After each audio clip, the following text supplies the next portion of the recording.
Bulan lepas Datuk Seri Abdul Hadi Awang ada mendakwa DAP sokong Parti Amanah Negara ni kerana ada agenda tertentu seperti cubaan untuk menghalang perjuangan Islam yang dibawa oleh PAS. Jadi mungkin ada komen daripada sini, ada agenda apa-apa?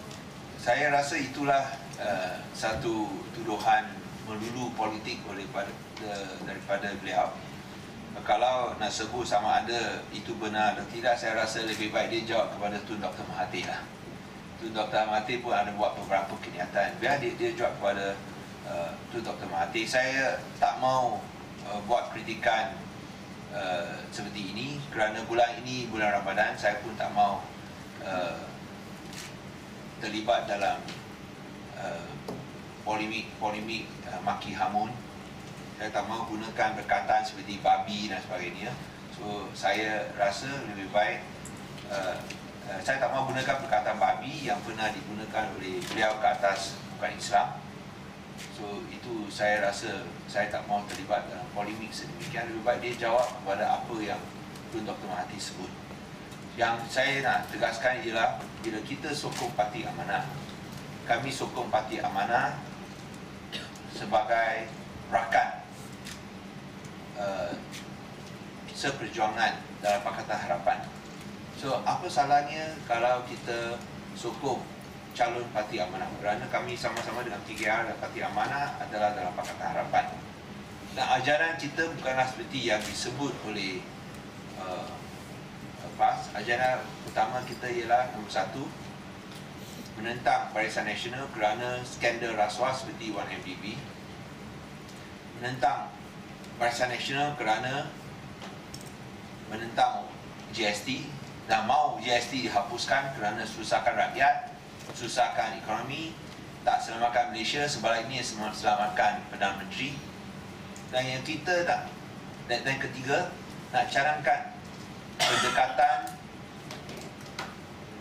tata kelola baik yang berbeza dengan Barisan Nasional. Tata kelola Barisan Nasional adalah untuk memanfaatkan kroni-kroni saja. Sedangkan urus tadbir kerajaan pakatan adalah untuk memberikan faedah kepada rakyat, bukan kroni. Contohnya tol. Kalau kita lihat kutipan tol, kerajaan BN anggap bahawa dasar penguasaan diharuskan supaya yang kroni-kroni ni boleh untung. Tengok bina lebuh raya, bina apa pun kena tol. Sebaliknya untuk kerajaan negeri, sungguh pun kita bina banyak jalan, banyak jambatan, kita tak pernah kenakan tol. Baru-baru ini kita lancarkan projek lebuh raya daripada Aitang ke Tuai Pai Trubung sebanyak RM275 juta. Tak kenakan tol. Sungguh pun ini adalah lebuh raya baru 4 lorong. Lebuh raya 4 lorong. Tak kenakan tol. Hanya yang dikenakan tol ialah terung bawah dasar laut.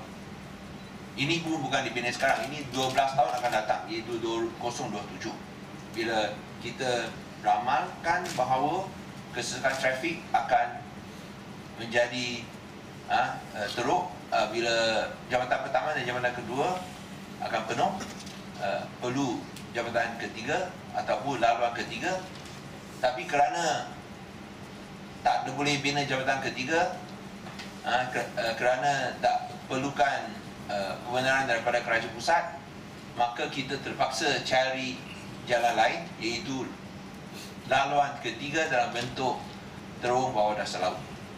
Kerana dalam surat perjanjian oleh kerajaan Barisan Nasional yang lama, mereka telah serahkan semua hak untuk membina jambatan. Yang membina jambatan diserahkan kepada kerajaan pusat. Kerajaan persekutuan mesti berikan kelulusan baru boleh bina jambatan. Oleh itu tak boleh bina jambatan selain daripada dapat kelulusan daripada kerajaan persekutuan. So oleh itu kami kena cari jalan lain. Jambatan tak boleh bina, tapi tak sebut langsung tentang terowong bawah dasar laut. Itu sebab kita nasib baik kita buatlah terowong bawah dasar laut kerana tak disebut. Tapi sekiranya kerajaan negeri dibenarkan bina jambatan ketiga, maka penjimatan daripada kos membina jambatan berbanding dengan terowong bawah dasar laut boleh digunakan untuk mengecualikan pembayaran tol.